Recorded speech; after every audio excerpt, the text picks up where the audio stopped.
Hello there, it's Sev here from Three Counties Motorhomes and welcome to this video guide on the Sargent EC446 control panel, just like you see in front of me.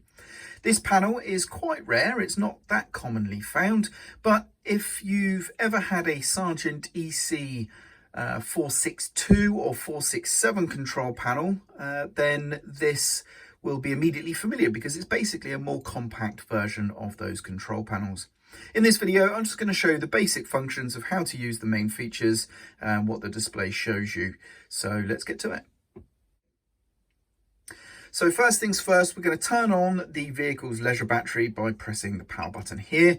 As you can see, we then get a lights test. It's very, very quick, but all the LEDs on the panel light up simultaneously, and that way we can spot if we have any dud LEDs so that we know for future reference we can either get that repaired or we can take that into account when we're reading information on the panel. Then we would have seen, as you may have noticed while I was talking, that the selected battery is going to show the voltage for a short duration. And in this case, it's the leisure battery before the panel then sits in its sort of resting state like this. Now, the power button here has the green LED to show that we are indeed powered on. The selected battery is illuminated here with the green LED there. This vehicle is plugged into mains electricity as well, and that's being picked up by the control panel and indicated there in the top corner with the mains LED, as you can see lit up there. Now, the design of the panel, very simple. We have LED segmented displays for the levels for our batteries to either side and our tanks just inset, and then buttons in the middle for the sort of main features and functions we're going to want to do. Now, as you've just seen, the panel has a sort of inactivity timer. So after a period of nothing happening, it's going to basically turn itself off.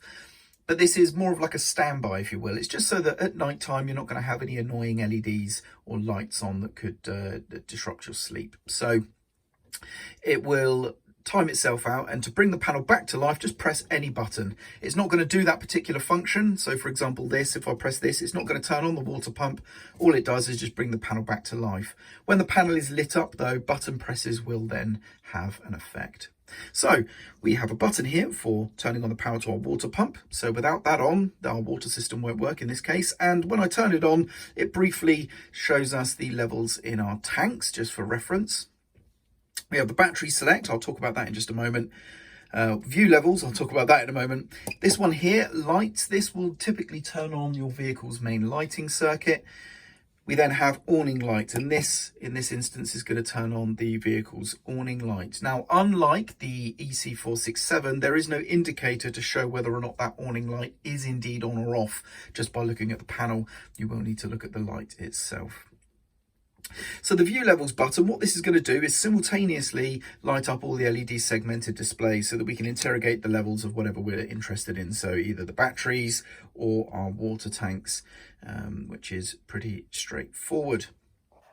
The last thing though is of course this battery select button. Now this allows us to switch the battery connected to the vehicle, essentially. I'm talking in layman's terms, but basically your vehicle will have, of course, a vehicle battery and also a leisure battery. And normally the leisure battery, of course, is used to power your motorhome or leisure vehicle because that is the battery designed for the job. And it's not a good idea to run from the vehicle battery, of course.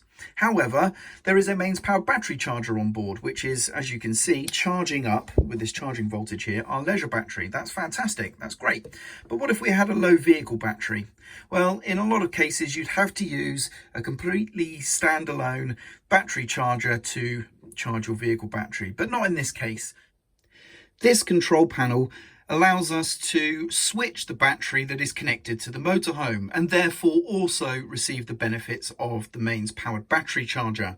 So what we can do is switch the battery by pressing this button from the leisure battery to the vehicle battery, and whilst yes, that will be powering your motorhome, essentially your motorhome is going to be drawing power for the habitation area from your vehicle battery, but your battery charger should be putting in way more energy than you are going to need to be taking out. So the net result is that you'll end up charging the vehicle battery. So all we do is we press the battery select button. However, before you do that, please make sure that you are plugged into mains electricity, that it is a working supply, that your battery charger is working, and you can verify that by seeing if it's having a positive effect, of course, on the leisure battery. And at least that way you know that when you press the battery select button that you're not going to be draining the vehicle battery, because it will be charging up. That's very important. So battery select button, and there you go. As you can see, the LED's now moved over to here to highlight the vehicle battery, and now we start to see the voltage increasing on the vehicle battery. And if I was to do view levels just here, you can see the leisure battery voltage is starting to return to a resting voltage. And that's that. So at a press of a button, you can very easily manage both of your 12-volt batteries on board and keep them nice and healthily topped up.